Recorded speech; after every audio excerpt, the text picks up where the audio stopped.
Alright, fuck it, let's just get it over with.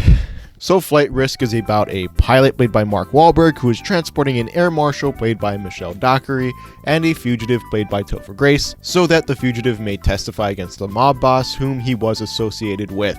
However, during the flight they realize Mark Wahlberg, the pilot, is actually Mark Wahlberg, the assassin in disguise. Thus, they have to find a way to land the plane safely and not die from the hands of Marky Mark.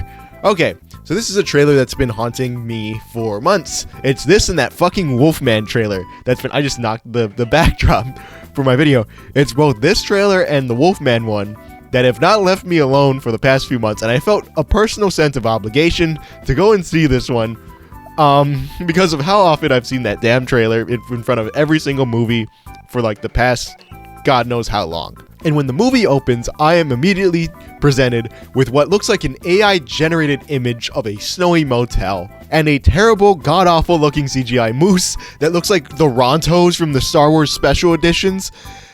And it immediately set the tone. And I realized this is gonna be a very, very long watch. And it was. This script was apparently from The Blacklist, which is a collection of really, really strong unproduced scripts. It's where we got Challengers from last year, and we all love Challengers around here. Challengers was great. The fact that this is a Blacklist script almost discredits the platform as a whole for me. The script is incredibly formulaic, the themes are just incredibly childish or not developed at all, and the dialogue itself is just abysmal and insulting. It's a bottle movie, which means it takes place almost entirely in one location, and thus it opens the door for some really great acting and character interactions. You know, think of films like Tape or Clue or Reservoir Dogs. You know, those films are great because of its writing that emphasizes character and manages to, you know, put them in interesting situations despite the limitations of its setting. But that is not what happens here. The big problem I have with it is that the character interactions and their dynamics are just uninteresting. Half the time they just ignore each other. So that the dynamics are just, they're non-existent. There's no dynamic in here that I even remotely cared about because it feels like they don't care about each other even in the slightest. You know, I don't really feel hatred. I don't feel malice. I just feel a general sense of disinterest between everyone, which is, you know, great for an exciting action-packed thriller.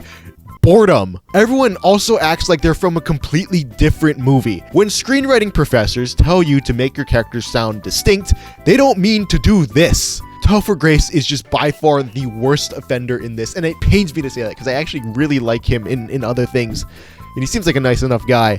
He is Jar Jar Binks level of annoying in this. His character feels like it's ripped straight from like a really bad sitcom. So every scene he is just nonstop telling jokes and none of them land. And they all feel horribly out of place. Every other line from Mark Wahlberg is like some joke or some kind of insult, and he's supposed to be like really creepy and terrifying, but instead he just comes across as like one of those edgelord kids on Xbox Live that just screams the N-word into the mic. That's what he reminded me of. So needless to say, I was not threatened by him even in the slightest. Also, he spends most of the film like knocked out or just getting beat up. There's one moment where he's making these creepy comments in the back of the plane, so Michelle Dockery just gets up out of the pilot seat and just starts beating the shit out of him. And you know, in a way, I'd kind of buy this as like a flawed commentary on the all bark, no bite nature of the modern day right-wing extremists.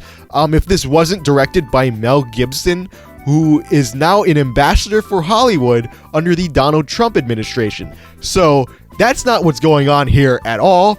I have no clue what the character, what this character is supposed to represent. A toxic masculinity? I thought the Trump administration liked that shit. I don't know what the fuck, I don't know what I'm supposed to get out of this guy now. And also, anytime a character talks to Michelle Dockery, I don't even remember the character's name. I'm just going to call them by the actors' names at this point. It's either about her occupation or you know, her being an air marshal, or it's someone hitting on her. Nobody talks to her like she's a person. They all treat her like an object. And that's a shame because Michelle Dockery is the only one that seems like she's trying.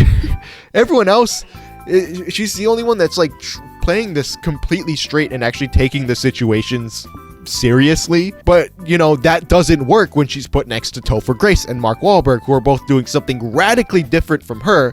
So when she's put in scenes with both of them, which is the entire movie, she ends up looking terrible. They all end up looking terrible because none of them they all feel like they're cut from different cloths. If she's supposed to be the straight man in a funny moment, she doesn't work because she ignores the other two fucks in the plane with her half the time. So, you know, the straight man isn't supposed to ignore the comedy. They're supposed to react to it as if, you know, they're a real person.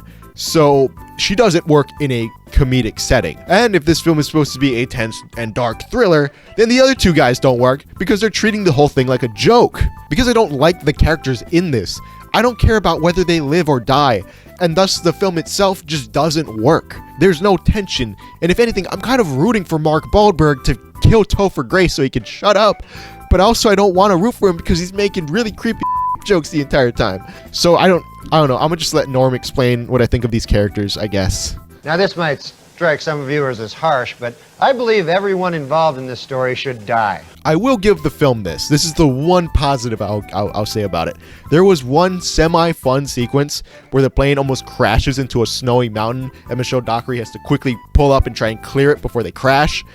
That's the one exciting sequence in this whole movie.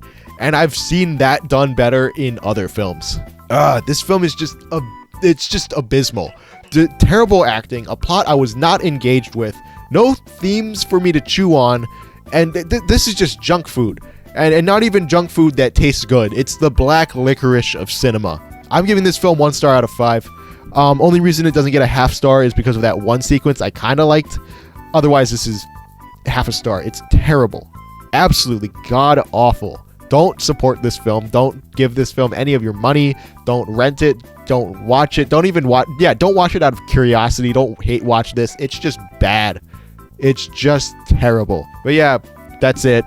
Long live cinema. Don't watch this. Bye.